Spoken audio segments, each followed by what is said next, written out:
भिवंडी तालुका वलगांव के माजी सरपंच सम्मानीय श्री सदाशिव गणपत पाटिल तथा समस्त पाटिल परिवारों ने अपने निवास स्थान भिवंडी तालुका के वलगांव में माघी गणेश उत्सव समारोह के शुभ अवसर पर 1.5 दिवसीय गणपति बप्पा को विराजमान कर बड़े आदर व श्रद्धा के साथ पूजा अर्चना करते हुए अपने देवता की विदाई की। इस विदाई अवसर पर भारी संख्या में अनेकों मान्यवर, मित्र मंडली, नातेवाईक तथा पाटिल परिवार व गणेश भक्त उपस्थित थे। गणपति बप्पा मोरया, पुढच्या वर्षी लवकर या, इस आशा के साथ अपने देवता की विदाई की।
मी सदाशिव गणपत पाटील, माजी सरपंच वन।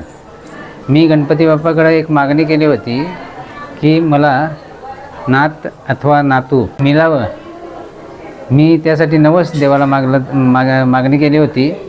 ती मनोकामना आपली पूर्ण झाली आणि मी बाप्पांना सांगितलं होतं, जर मला असं नात अथवा नाती दिली तर मी तुझी 3 वर्ष तुझा उत्सव साजरा करेन। प्रथम वर्ष यामुळे मी साजरा केला आहे का मी बाप्पाकडे मागणी केली होती आणि ती मनोकामना माझी पूर्ण केली। म्हणून मी माघी गणेशोत्सव 3 वर्ष साजरा करण्याचे आज मी यंदा माझं पहिलं वर्ष, माघी गणपती रायांचं पहिलं वर्ष आहे। तर सगळे नातेवाईक आणि पूर्ण गावकरी माझ्या याच्यात गणपती बाप्पाच्या उत्सवात साजरी झाली।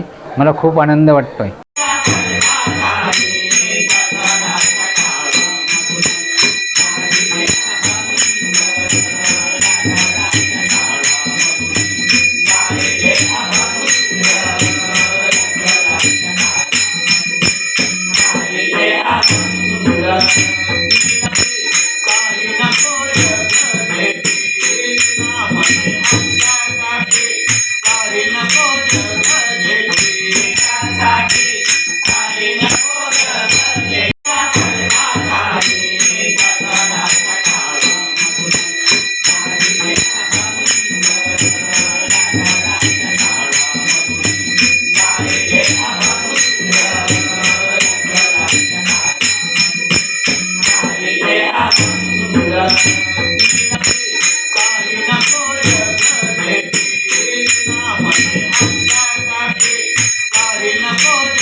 पंढरपुरी आहे